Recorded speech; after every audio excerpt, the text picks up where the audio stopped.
In the PreTrig review part 7, we get a chance to review transformations of graphs.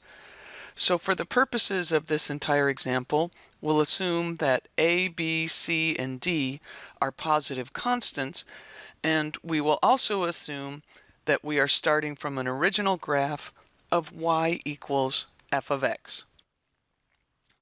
Okay, now what we are going to be doing is comparing what happens with all these various transformations. So the first transformation we're going to discuss here is called a vertical shift. Now in a vertical shift, what the function will look like is the original function f of x with a number either added or subtracted to it. If the number is added, then the graph shifts up by d. If a point on the original graph was xy, then a point on the graph of y equals f of x plus d is going to go to x comma y plus d. So the y value shifts up by d. If the new graph is y equals f of x minus d, then that means the graph did a downward shift, and the point xy on the original graph of f of x becomes x comma y minus d. So let's take a look at what happens to a graph. Given the graph of y equals cosine x, watch what happens as we change letter d. As letter d gets bigger and bigger, the graph moves higher and higher on the y-axis. The shape of the graph stays the same, but the graph moves up in its y values only. And this is what's called shifting up. Now we're going to look at what happens when we have horizontal shifts on the graph. When the new function is written in the form of y equals f of x plus c, the graph shifts to the left by c. Now that means your x values will get smaller by c. So if you had a point xy on the graph of f of x, that means the point on the new graph is x minus c comma y. Remember, it's a leftward shift, so your x values get smaller by c. If the graph is of the form y equals f of quantity x minus c, that's actually a shift to the right. That means your x values get bigger by c, so the point xy would move to x plus c comma y. So now let's take a look at a graph where we're getting a horizontal shift. When we look at this, we're given the original graph of sine of x in this case, and you can see as the value of letter c changes, the graph is shifting to the right. As this gets bigger, the graph shifts farther and farther to the right. This is called a horizontal shift to the right. The next type of translation is called a reflection. And graphs that are in the form y equals f of quantity negative x reflect over the y-axis. So a point xy on the graph of f of x would become the point negative x y on the graph of f of quantity negative x. Graphs in the form of y equals negative f of x reflect over the x-axis. So that means the point xy on the graph of f of x would become the point x comma negative y on the graph of y equals negative f of x.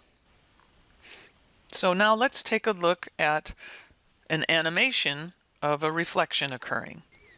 So you can picture in this graph, the blue graph is coming out towards you as it flips over the x-axis. So this would be a graph of y equals negative f of x. So you can see that the y values all become the opposite of what they were on the original graph. In the original red graph, for example, you have the point 2,5, and on the reflected blue graph, you can see you have the point 2, -5.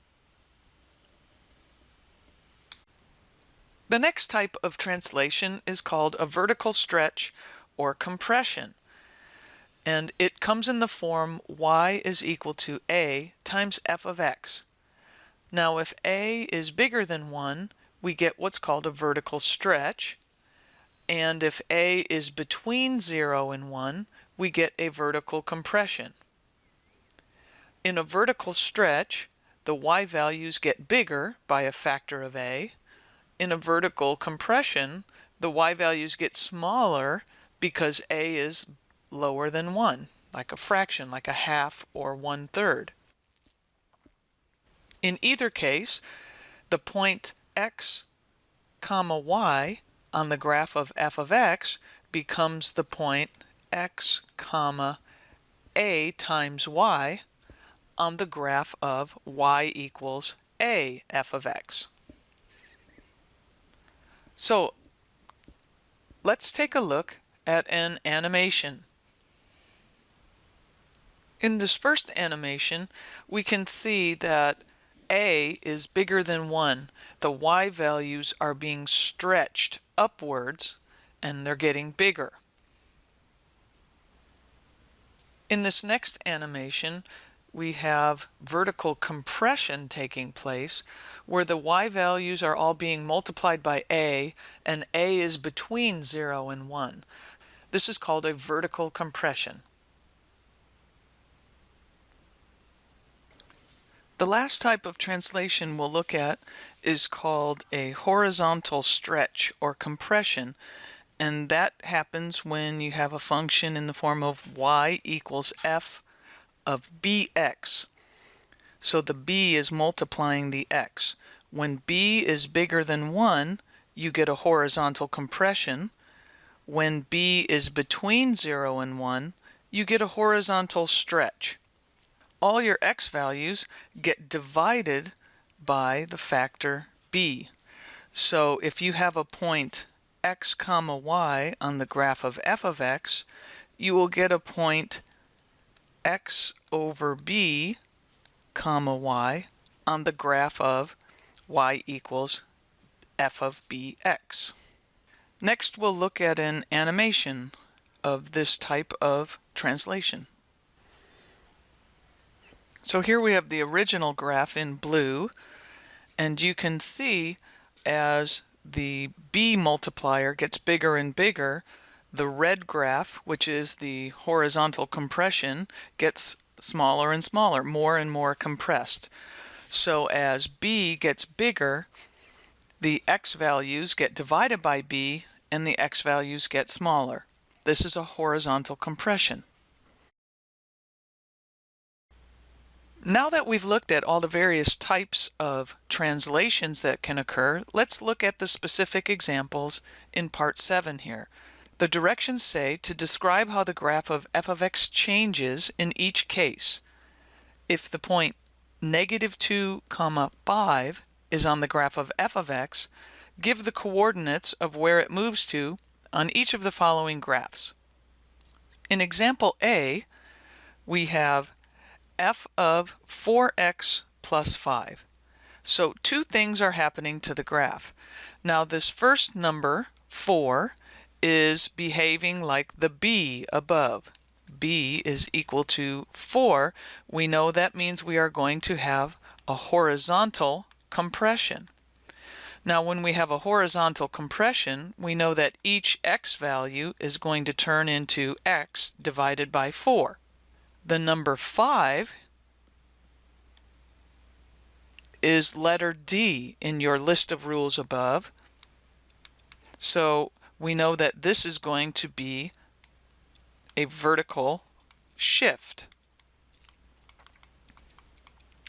which means all the y values are going to turn into y plus 5. So in the most general form of our answer here, we can say if we have any point a comma b, that point is going to turn into a divided by 4, comma, y plus 5. So that means that the point negative 2, comma 5 is going to become negative 2 divided by 4, comma, 5 plus 5. So that point becomes negative 1/2, comma 10.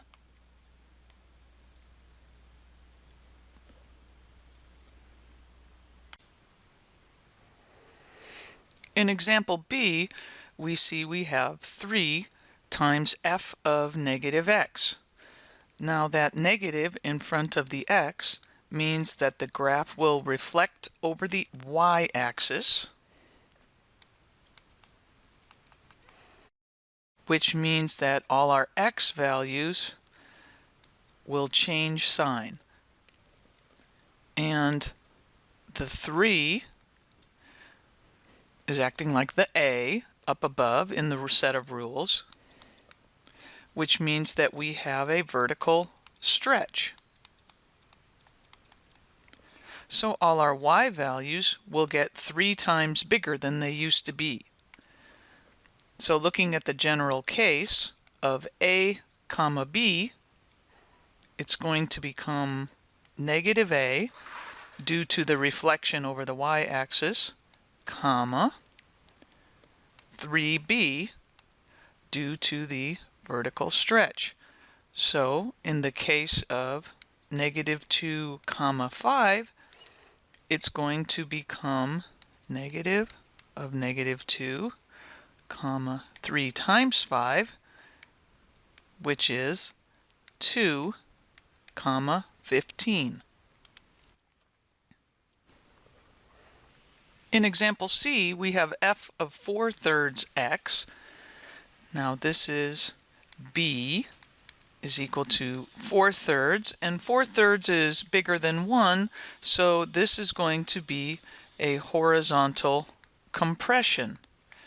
Now we know that each x value is going to have to be divided by 4/3, and we know from our rules of fractions that dividing by 4/3 is the same as multiplying by 3/4.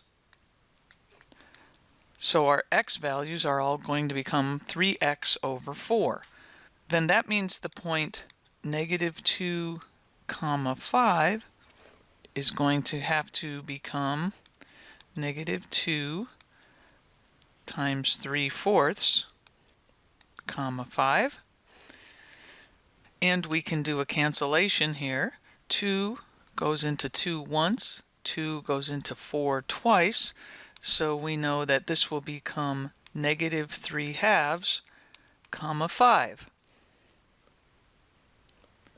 Next, we'll look at example D, and we see it's 7 minus f of x, which we can first rewrite it as negative f of x plus 7. That might make it a little easier for you to see what's happening to the graph.